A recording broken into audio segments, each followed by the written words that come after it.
Adesina failed to realize when he said that Abaribe should have been jailed when Kanu jumped bail. Welcome to the news, and thank you for tuning in to listen. Recent media reports had it that Special Advisor to President Muhammadu Buhari on Media and Publicity Femi Adesina had implicitly stated that Senator 1MÞR1S0N Abaribe, who is the Senate Minority Leader, should have been jailed when Mazi Nnamdi Kanu jumped bail in 2017. Femi Adesina made this implicit statement during his weekly article when he said that there is one former senator who talks about the mismanagement of our diversity as a country, yet he daily uses foul language against those in leadership. He stood surety for someone bent on the dismemberment of a country, and when that one vanished, he should have been cooling his feet in prison. Recall that Senator Abaribe stood as a surety for Mazi Nnamdi Kanu in 2017 to the tune of 100 million naira, but later on, Nnamdi Kanu jumped bail and fled the country. However, I think there is something Femi Adesina failed to realize when he made the implicit statement. Femi Adesina failed to realize that crime is not transferable, and as such, Senator Abaribe could not be put in jail for the crime of Nnamdi Kanu. It is good to understand that Senator Abaribe stood as a surety for Nnamdi Kanu. He did so with a huge amount of money, 100 million naira. Hence, when Nnamdi Kanu jumped bail, what Senator Abaribe did was forfeit the 100 million naira bail bond. A typical example could be cited in November 2020 when Senator Ali Ndume failed to produce Abdul Rashid Maina, former chairman of the defunct Pension Reform Tax Team, who was charged for money laundering by the Economic and Financial Crimes Commission, EFCC. The court, in a bench ruling delivered by Justice Okon, a bank ordered that Senator Ali Ndume be remanded pending the fulfillment of his bail bond, which is a forfeiture of 500 million naira to the federal government. From the above example of Senator Ali Ndume and Abdul Rashid Maina, the court clearly stated that the Senator Ndume will be remanded in custody until he fulfills the bail bond. Hence, this could be applied to the case of Senator Abaribe, which Femi Adesina failed to realize. Senator Abaribe, through the ruling of Judge Binta Nyako on November 14, 2018, forfeited the bail bonds worth 100 million naira, and as such, there was no reason to jail him.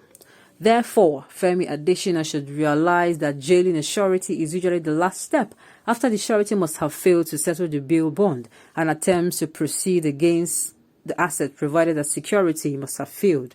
In the case of Senator Abaribe, he was able to forfeit the bail bonds, which he used to stand as surety to Nnamdi Kanu. It is clear that Femi Adesina understands the laws more than the judge that handled Abaribe's case, referenced above, even though Kanu had a genuine reason to escape when his house was attacked. One of the best spokesmen in the history of Nigeria, he knows how to respond to water and hater, especially in my regions. Ever since my people lost election to PMB, they hate it too much in the east. Anybody that mention APC or Buhari, they will injure, lynch. I do not think this is the truth. I do not think this is the truth. Adesina is no longer sound. He is carried away by sycophancy. It will soon be over. Nnamdi Kanu did not jump bail. Nigeria police soldiers went to his house, so he left the country. Blame it on Nigeria's government and soldiers. Okay. Adesina does not know Nigerian law, and at the same time, he is the president's spokesman. But is it true that Femi Adesina is or was a Pentecostal preacher, a born-again Christian, preaching holiness and heaven? I need a response, please. He's the only one that can answer this question. So he is more learned than the Attorney General of the Federation and the judge that handled the case, or he is indirectly telling us that the Attorney General does not know his job. Nigerians, let us stop blaming the man in Nasraq so much. From Adesina's comments together with other human beings, we can see that the advice has been the cause of mismanagement and the backwardness of this administration since 2015 till date. Let us remember that the man in Nasraq has hearing defect, cope with old age, and does not walk around to interact with citizens on a personal level. So it is what they tell him he will work on. Therefore, bad advisors are the main problem. It is true, he stood at a shortage and was not able to provide a MSN. With this explanation, Mr. Adesina must have understood that he does not know the meaning of bond. He should have asked his lawyers how bail bond is executed when one jumps bail. He has exhibited his ignorance and law and should hide its face. Mr. Adesina should stop inciting his masters and doing what was not approved by the law. Adesina must know that the office is occupying now is not permanent, and one day he will leave there for another person. Igbo has become an albatross on the neck of Nigerian nation. Except this embryo igloo is resolved, Nigerian nation will not progress. Justice, equity, and fairness is the solution to the problem of Nigeria. As long as we continue to foster mediocracy in the corridors of power based on tribal and religious affiliations, we cannot make progress as a nation. Truth be told, we have recently been divided along north and south. And this, I absolutely and totally agree with this statement.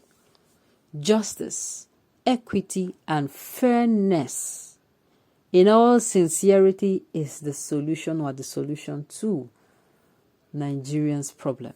I'm telling you, this problem, we are saying there is a problem if everybody is fair and there is justice and equity. There is fairness in you carrying out your duty as an electorate, and in those in government carrying out their duty as those in government. I tell you, there will be nothing like bad governance. There will be nothing like ethnicism. There will be nothing like religion. There will be nothing like nepotism. There will be nothing like tribalism. There will be nothing like, favoritism. Lopsided appointments, all these things will be a thing of history, the past. That is just the truth.